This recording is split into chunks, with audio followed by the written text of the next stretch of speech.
We are starting things off with some breaking news at this noon hour. This was the scene outside of Trump Tower as former President Donald Trump headed to a New York City courtroom for his arraignment today, making him the first former president to be indicted for criminal charges. Thank you so much for joining us for the KREM 2 News at noon. I'm Channing Curtis and for Laura Papetti. The former president has called the hush money investigation a personal and political witch hunt against him. CBS's Michael George has the very latest from a Manhattan criminal court.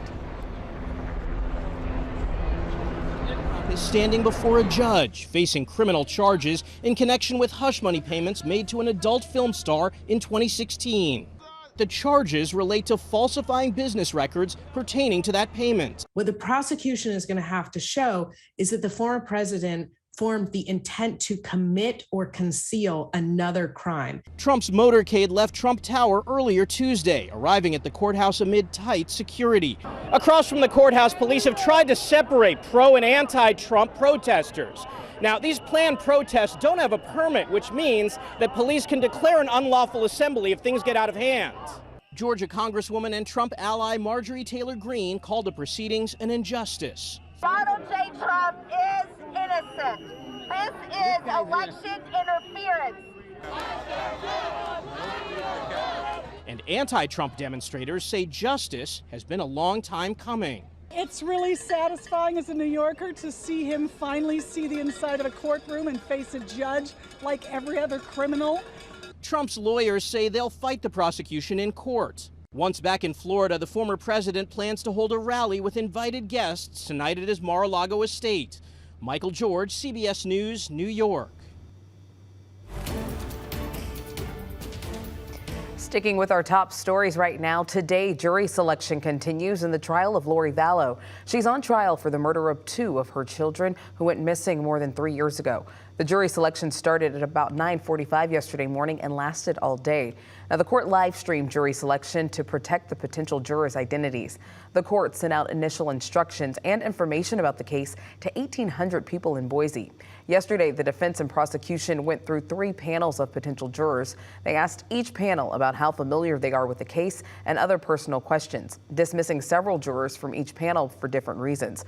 Our Boise station spoke with a criminal defense attorney who has no connection to the Vallow trial, but he says jury selection is not about finding the people you do want, but it's about eliminating the jurors that you don't. You're not actually picking who's going to be on the jury. You're actually picking people who you want off of your jury. You're using your challenges, whether it be a challenge for cause or a peremptory challenge. You're actually picking people who you don't want on your jury. Now, the same process will continue today with more jurors. The goal is to get 42 of them potentially. The rest will be dismissed. Then from that 42, the defense and prosecution will choose the final 12 jurors and 6 alternates who will ultimately decide if Vallow is guilty or not. Well, Spokane's Garland Theater is fighting to keep its doors open amid some financial troubles. This theater has been open since the 1940s. And KREM 2's Brandon T. Jones was there to talk about what's now being done to save it. Well, it would likely take an entire movie to explain what the Garland means to this community, and those memories are something that the people don't want to see fade away, and that's exactly why a fundraiser has been started by people right here in the community to help provide some type of financial relief to the Garland Theater. According to the owner of the Garland, in the first quarter of this year, the theater was down about $75,000. That's about $25,000 they've lost each month between the recent struggles that came with the pandemic when they were shut down. Other factors such as an increase in movie streaming and minimum wage increase have made it hard to survive. And while things are tough right now, one local business owner is doing whatever he can to help save the Garland. There's a deep appreciation, there's a deep sense of urgency to try and get this thing saved, and try to keep it going for the next generation. The fundraiser that has already been started is drawing attention from around the area. The goal is to raise $300,000 that would help give the theater a facelift and play classic movies from the past decades.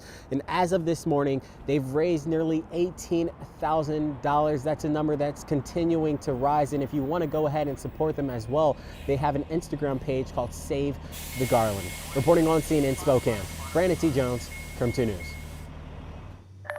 All right, thank you, Brandon. It is 12:05 right now, and I know it is already April, but listen, Thomas, it doesn't really feel a lot like spring out there. At least it hasn't for the last couple of days. What does the forecast have in store for us? Yeah, this first week of April, and it's not just 2023. It seems like every single year. First week of April, just throw that out because it is never spring-like, and it is still pretty cold for today. Hit the noon hour, only 2 degrees above the freezing mark. At least it's not precipitating. And honestly, if it did precipitate, it'd probably be snow with these kind of temperatures. 34 right now, just overcast skies in every which direction. And because of this colder air that we have over eastern and northeastern Washington, when we do start to see these clouds spitting out some precip, it's likely going to be in the form of either snow or graupel. At the moment, when we look at Doppler radar, you see the activity starting up over these northern mountains and over the mountain ridges specifically. So we'll watch this activity really start to build, and we will eventually see that slip down into the Spokane County area. So I am expecting at least some graupel or maybe some light snow, not unlike what we had from yesterday. I think with a little bit of sunshine that could peek through, I think we might get into the mid 40s. I think our model is a little generous at 47, might be closer to like 43 degrees, I'm thinking, for this afternoon. But some warmth is on the way in our long-term forecast, but it will also come with some rain chances. So we're covering that and your Easter forecast in a couple minutes.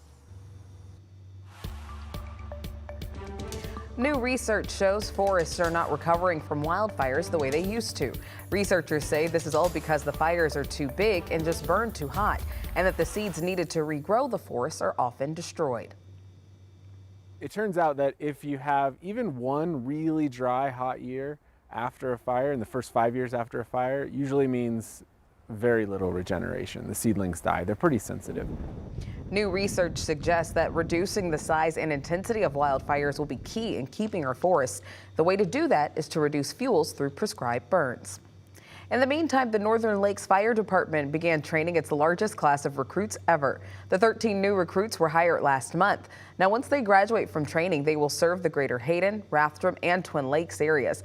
They practice mock rescue calls to prepare them for real situations. It's just amazing work. I come from a heavy fire background with my father being a firefighter as well, and so that's what kind of got me into the industry at a very young age in the early grade school years. So to be able to be out here and doing it and making everybody proud. Northern Lakes was able to hire them all thanks to a $4.5 million grant that the district received in September. Those recruits will graduate later this month.